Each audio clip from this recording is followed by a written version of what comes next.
Happy Tuesday, everybody. Welcome to the All About Favorite channel. I am your host, Pastor KZ. As I said on yesterday, I'm all in yellow this week, y'all. What y'all think? Don't forget, a 1 to 5 on the scale. How do you like this eyewear? This frame, I like the frame. It's a light frame, but on the sides it's very sturdy. So just tell me what you think about this. Don't forget, at the end of the video, hit thumbs up, like the video, share, comment, and please email me at walkinfavor61@yahoo.com. Y'all, let's get right into it today. Yesterday I sparked something. I got a few emails last night from you ladies and also from you men. Man, they talking trash this week, aren't they, ladies? Let's continue to unpack some things. Monday, the men was saying things that they have buyer's remorse in relationships, ladies. And they say women can't never be satisfied. They will always find something to criticize and to put you down. That's what the men say. The men are saying, and like I said, ladies, on yesterday, I am going to emphasize things the guys are writing in saying. And then I'll pick up with you guys towards the end of the week. But it is not fair for me to just look at this one-sided. So this is what the men are saying. The men saying, I'm reading from their email notes. They said, women are always putting us down. And they said, we are sick of it, Pastor KZ. We as men get so sick and tired of hearing them complain all the time. Here is something that I didn't tell you yesterday that should have been added to the list of things they don't like. They say women always compare you to someone else's man. They always got to bring up what they friend girl man is doing, or my home girl man does this or does that for her. That's a major big thing with men. They do not like that, ladies. Now let me pause here, because ladies, I can feel your energy. I can feel your energy right now. Some of you can eat nails. You so mad. You just want to talk so bad. And I understand some of you requested that I do go live so you all can come. That would be total chaos. That would be total chaos. I'm not doing a live with this subject. Everybody will be coming out the woodworks. You know how many homes will get split up with a live on this subject? Now let's just keep this like this for now. But ladies, I can feel your energy. But listen at one of the emails. I got to share this one with you today. Hello, Pastor KZ. First of all, I am a loyal subscriber, and I have a lot to say to some of these women, namely my wife. Oh boy, I told y'all it's going to get hot this week, ladies. While you're marketing your boy bye t-shirts, Pastor KZ, and by the way, I'm going to buy a boy bye t-shirt because I love it when you say it. But I want you to print some up that says, quote, girl, go somewhere and sit down. That's a good one. Thank you, bruh. Auntie gonna do that. He said, print some t-shirts to say, girl, go somewhere and sit down. That would be for us men. So when we walk around the house and wear them, the woman in the house can see, yeah, girl, I'm talking about you. Go somewhere and sit down. That's a good idea. That's cute, y'all.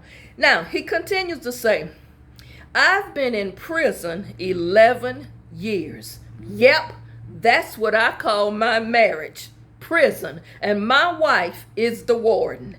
If I didn't have 4 children with this woman and a house tied up in my name and a car in my name here, I would have been gone. Whew. Ladies, that's hot. That's what he's saying.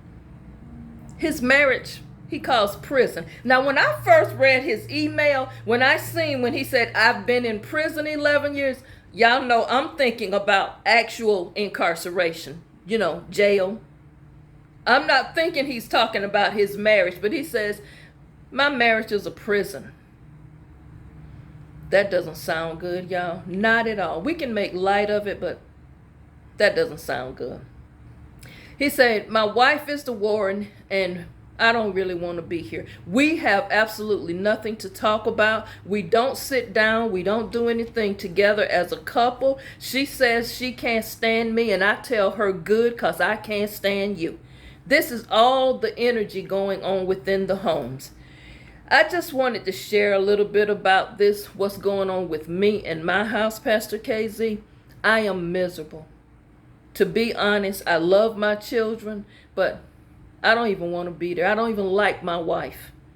She's just way too much. I feel trapped. I feel like I was roped into this marriage because she was pregnant.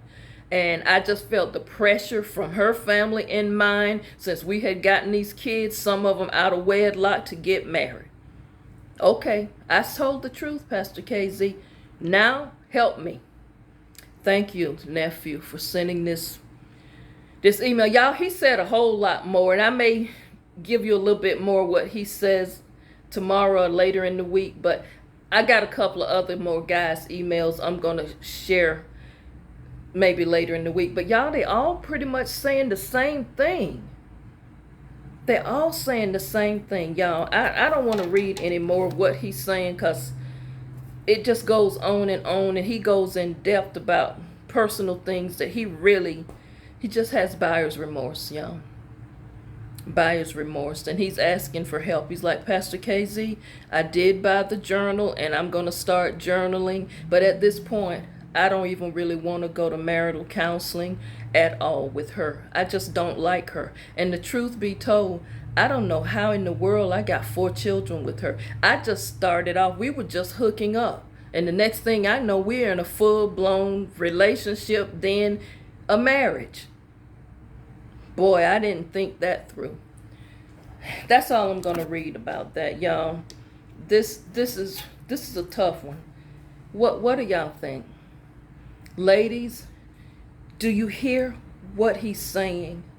Do you hear the gist of it? And you know what? Not only did I hear some anger in this man's email, but y'all, I hear hurt here. And we don't oftentimes as women think about men feeling hurt, or men feeling ashamed, or having regrets. We don't think about what they may be encountering. But ladies, I want to say this. He said something that was very important. He said he felt roped or trapped into the marriage. Now, ladies, I'm going to ask you something. I want you to be very honest. Did you trap that man? Did you get pregnant on purpose? What was the real reason you wanted to get married? What is the real reason you're in that relationship? Why did y'all move in together for real? Because if you really get down to the bottom of this and tell the truth, it had to be something else other than love. What are the real reasons? Because you know what? Some people will never admit that they were not in love when they married that person. And did you marry him, or did you marry her thinking that you were going to change them?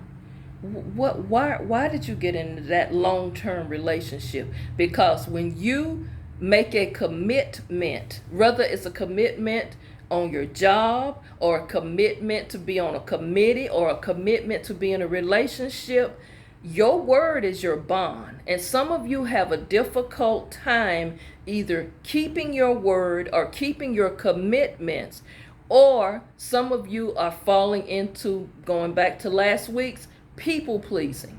Some of you only got married to shut everybody up.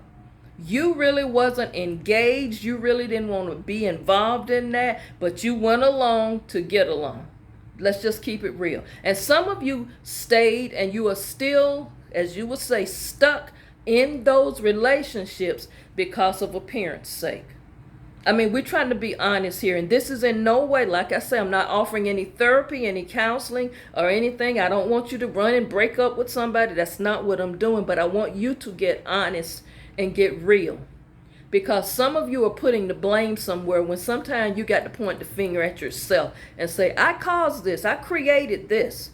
This is on me, but I'm certainly not going to continue down this path, because my self-care is at risk. My mental health is at risk. Some of you, again, I can't say it enough. Stress is a killer. Anxiety is a killer. And you know what else? Resentment building up and bitterness, that is not good. And especially, we're supposed to have the joy of the Lord. We're supposed to show love and compassion and kindness to people. We're supposed to be able to walk in forgiveness. And I love to quote this, and I've said it in several other videos last year. Mary J. Blige says something, and it was so profound. I couldn't let go of what she said when they were asking her in an interview, if your ex-husband wanted to reconcile with you, would you? And she said, no. She said, at one point in my life when I didn't feel good about myself and had no self-worth or valued myself, I may have considered, but for the humiliation this man has put me through, the lack of respect, I can't trust him, and the way he's done, no, I have forgiven him, but forgiveness does not mean reconciliation. I can see him and say hi and keep it pushing. All I'm saying, you can forgive someone. You don't have to walk in anger and bitterness. You can get them off your heart and out of your spirit and move on, because we got to have love for our brothers and sisters in spite of. But just because you walking in love and forgiveness, that doesn't mean you want that person back in your life on a day-to-day basis. You don't want them in your space.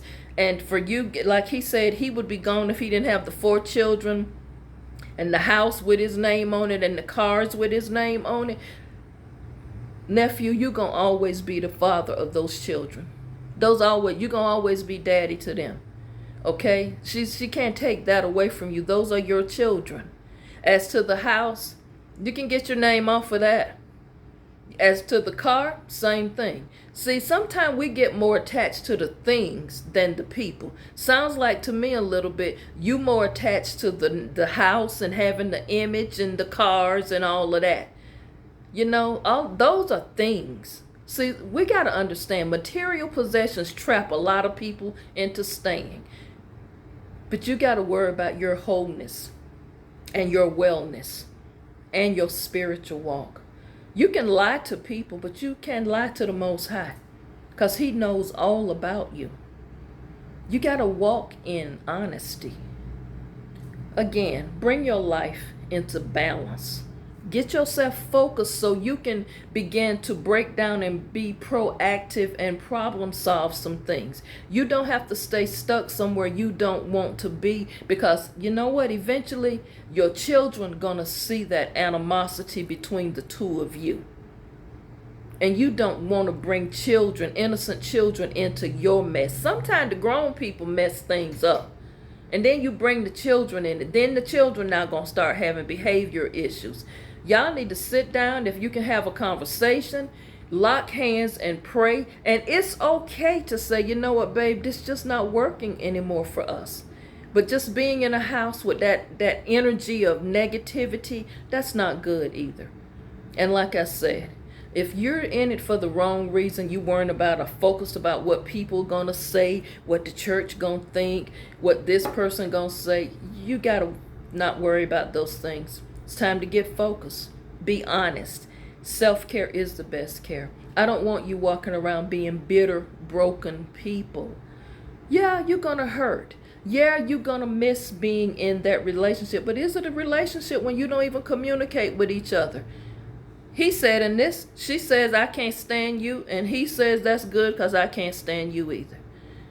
What kind of communication is that for a husband and wife with children? What happens when the children repeats these things? You know, my daddy can't stand my mama. They don't even like each other. They argue all the time. I don't even want to go home. Y'all, stop lying. Get this thing right. Also, I want to bring something else up in a letter, an email that I received. And I'm not going to read his entire email, but his email talked about step parenting. His email talked about step parenting, and he has 3 children from previous relationships, and he only has 2 children with the current wife. And She has a child from a previous relationship. And he said, Pastor KZ, you need to do a show on step parenting. And I will address step parenting. Maybe next week, I may do it, or the following week. But he emphasizes in his email, he says, Pastor KZ, the bottom line is I'm just going to have to bring all my children under one roof. My wife is not going to like this, but I'm just going to have to do it because my other 3 kids, they mama's not doing what they need to do. I'm tired of paying them child support and my kids still walking around looking raggedy. So I'm just going to bring them to live with me, whether she likes it or not. I can tell you right now, nephew, that ain't going to work, and it's disrespectful. If you haven't had a conversation with her and she's not on board with that, how you going to bring 3 more children in the home? And she's supposed to just not say anything? I think you wrong on that, bruh. I don't know. What do y'all think? Y'all please write some comments. I need some comments this week, because the comments, if nothing else, will help you all get an exchange and see how each other feels. Because we're getting close to 8,000 subscribers, and I know y'all have stuff to say. Y'all email me a lot, and I'm grateful for that. But I need y'all to start commenting so we can get some dialogue with each other. Again, y'all keep requesting these live videos for me to do. I don't want to do those right now. I'm going to pray about it, okay? And see, because these emails are too combustible, and people, I don't want people to feel like they're being sandbagged, or kind of set up. I don't like that. But this email is concerning me. The more I sit here and look at it and unpack it, the words he used, I've been in prison for 11 years. It's not good. Tell me what you think. Don't forget, hit thumbs up, like the video, comment. Please share the video with many people. Y'all just share it all around so that people can come in and they'll get a chance to see what we're here doing on the All About Favor channel. And again, I'm all about wholeness and love and encouraging and empowering people. And sometimes that involves having very difficult discussions about things. That sometimes involves having to break down and just cry and say, I messed this up. So to get to the place of wholeness and wellness and your joy and happiness, sometimes it's going to involve you going and digging deep. As I said in the videos 3 weeks ago, peeling back the layers like an onion. Peeling back the layers. Again, it's yellow all week. Tell me what you think. Thank you so much for watching. Those of you who have yet to subscribe, hit the subscribe button. I'll see you back tomorrow. We're going to be talking about more of this. A lot to unpack this week, ladies. Have a great day.